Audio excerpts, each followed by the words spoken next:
What's up, Saints and Eights? Welcome back to another episode of From the Archives, a series where we revisit classic hip-hop magazines and explore what was happening in the culture in that moment of time.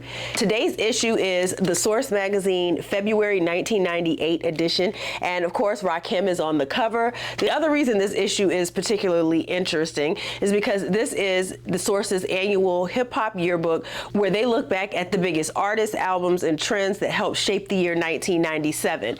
Beyond the music, we'll also look at letters from readers who were debating Nas's greatness post It Was Written era, commentary on the Million Women March, an article discussing Gulf War syndrome, and some predictions about where hip-hop was headed in the year 1998. So let's get into it, Saints and Eights.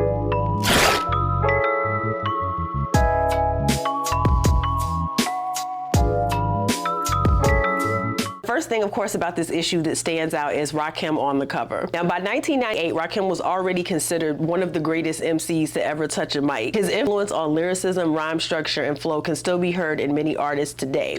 Now, what made this interview special is that the person asking the questions was none other than up-and-coming, at that time, rapper Cannabis. So the best part of this interview is when Rakim is asked, where does he see hip-hop going in like the next 10 years?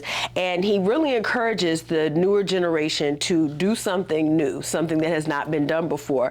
He said he was not interested in hearing beats that were already hits. So formulas that we've already seen work, he just wasn't interested in seeing. He wanted to hear something new, to hear some innovation. And he said to him, that shows that you're truly a student of the craft. And I also like when he gives his definition of what an MC is, which is someone who can take words from different atmospheres of life and make one picture. And I have to agree with that. To me, my favorite rap artists are the ones that are excellent storytellers, ones that are able to like really put you in a time and place with their raps. Next up, we have the letters to the editor, which I like to call the comment section before the comment section. And in this issue, readers had a lot to say about Nas and the Firm album. This was in response to the 1997 cover featuring Nas and Firm members AZ and Foxy Brown. Many readers felt that Nas had moved too far away from the style that made Illmatic so popular. But honestly, I remember at the time is that people were more so disappointed because initially the Firm was supposed to be Nas, Nature, and Cormega, and that didn't happen, and so people were more upset about that. These two readers, they had a problem with where Nas was going with his subject matter. I love the Firm album with AZ and Foxy. I thought they were good additions. I've always just been that kind of rap fan. I'm not married to any one type of concept, so if they want to switch it around, you know, that's your prerogative. But what do y'all think? Do y'all feel like that criticism was justified? Another topic covered in this issue was the Million Women March. Now, this march was held October 25th, 1997 on the Ben Franklin Parkway in Philadelphia, and it was one of the largest gatherings of Black women in American history and focused on empowerment, community building, and societal issues. The march was organized by two Philadelphia grassroots activists, Asia Coney and Philay Shionsu. What made this a bit different from the Million Man March is that the organizers bypassed going through the NAACP and the Nation of Islam, opting instead to organize using grassroots organizations. Now, writer Angela Bronner expresses her frustration that while the mission of the march was to focus on present-day issues, she found that most of the speakers were focused on the past and very little discussion about the future. And y'all know, one thing about me, we can talk about the past is fine because, you know, we have to know where we've been to know where we're going. But I like solutions. How do we move forward? What does the end game, what does the future look like? So that is very important. She also expressed concern about the commercialization of the event. And again, like I just said, questioned what was the end game for this march. What were the action items that they were going to leave here to do? Which, you know, again, is a valid point because if you have no next steps, it feels performative. This issue also includes discussion around the Gulf War syndrome. A 1997 documentary completed by Dr. Gary Null, which shed light on the claims of over 200,000 Gulf War veterans who were suffering from mycoplasma incognito or Gulf War syndrome. GWS is the result of the use of chemical weapons during the Gulf War. The government, of course, denied this, but it could not deny the vast amount of cases of soldiers reporting malignant tumors, neurological physical problems, chronic fatigue, night sweats, and vision problems. The condition was also communicable and was known to travel by sex, perspiration, and sometimes even the air. There were even inmates at the Delaware prison that began to show signs of Gulf War syndrome after eating surplus rations that were brought back from the war. The VA did eventually acknowledge the existence of Gulf War syndrome, and it now offers support to those who are affected. Now, let's get into the heart of this issue, the 1997 Hip-Hop Yearbook. This section serves as a snapshot of what hip-hop looked like at the end of one of the most important years of the genre's history. As I went through some of these categories, it was really fascinating to compare what people thought about these albums then versus what we think about them now. One of the first sections that I went to was, of course, best albums for 1997. And there are truly, some heavy hitters on that list. I always say 97 was such a good year for music, and we're going to go through some of my favorites that were on that list. First up is Life After Death, of course, by Biggie Smalls. And this was Biggie's last album. It was a follow-up to Ready to Die, and it was a double disc that was released after his death. My favorite songs from off here are Niggas Bleed, Story to Tell, and You're Nobody Till Somebody Kills You, because Biggie was an excellent storyteller. One of my favorites when I think about rappers that have good descriptive raps and that are able to put together like a story from beginning to end with their rhymes. Biggie's it, and these three songs are my favorite examples of that. I remember the first time I heard Story to Tell, I was like hanging on to every word to hear how this was gonna play out, him being in another man's house. What was he gonna do? Just listening, just like somebody telling a story, listening to see in anticipation of, oh my God, what's gonna happen next? What's he gonna say next? Same thing with Niggas Bleed. How is this story going to go? He talks about, assembling a crew, calling Arizona Ron, describing to us Arizona Ron, a man pushing a black Yukon, driving around listening to the Isley Brothers,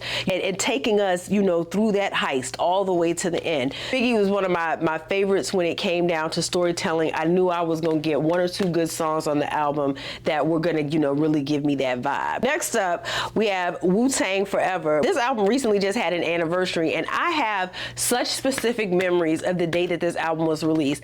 I was so pressed to get this, really to be the first person in my neighborhood to have it. I skipped school to go to Lynn Haven Mall to get my copy. And then after school, I met up with my friends. I think the statutes of limitations have gone on this. I hope his mama don't cuss us out still.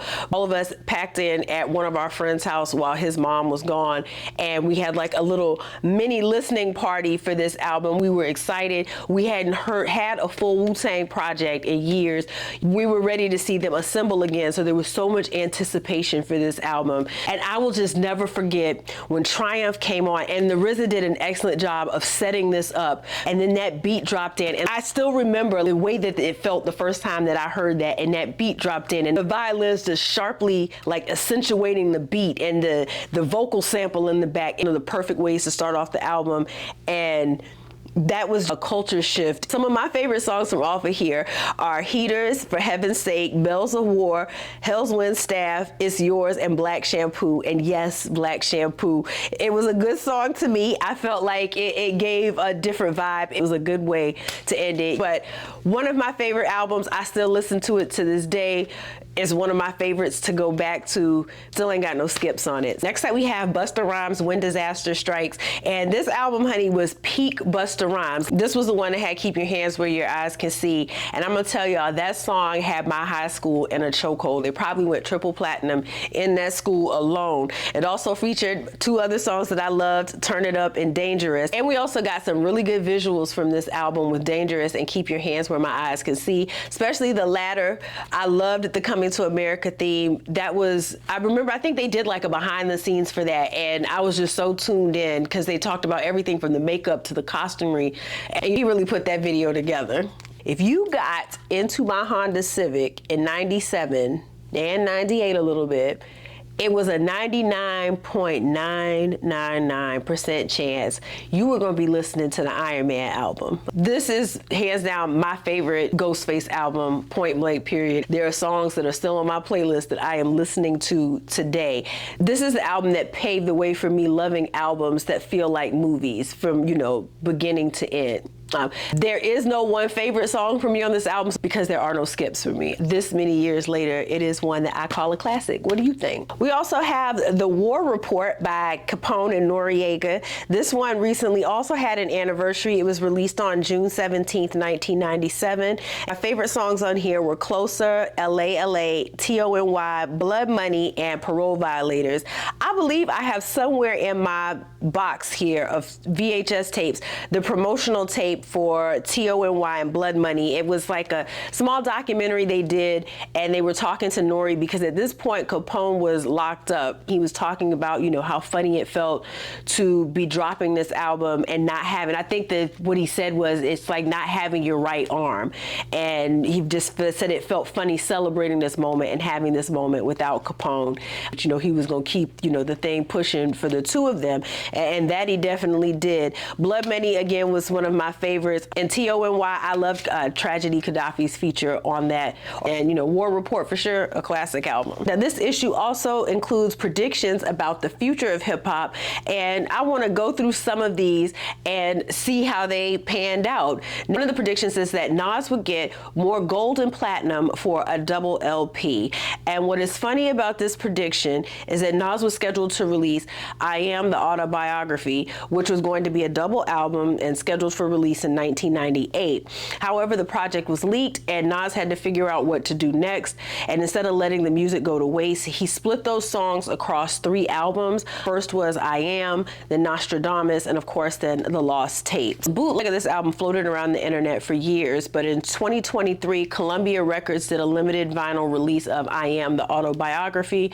And if you were lucky to get a copy there, you got it. Another prediction was that Outkast would ascend to Tribe Called Quest artistic levels with their 3rd album. And of course, in 1998, they released their critically acclaimed Aquemini, which certainly escalated their status in hip hop. They went on to, after that, release The Love Below and Speaker Box, which is another one of my favorite Outkast albums. Also predicted that after the release of Nori's solo EP, he would become one of hip hop's most esteemed MCs, which, and this was spot on because of course in 1998 his album NORE went crazy with the single Super Thug, which was produced by Virginia Beach's own Pharrell and had other hits like Body in the Trunk, Banned from TV, which is one of the greatest posse cuts in hip-hop history to me, which had features from the late Big Pun, Styles P, Cameron, and Nature.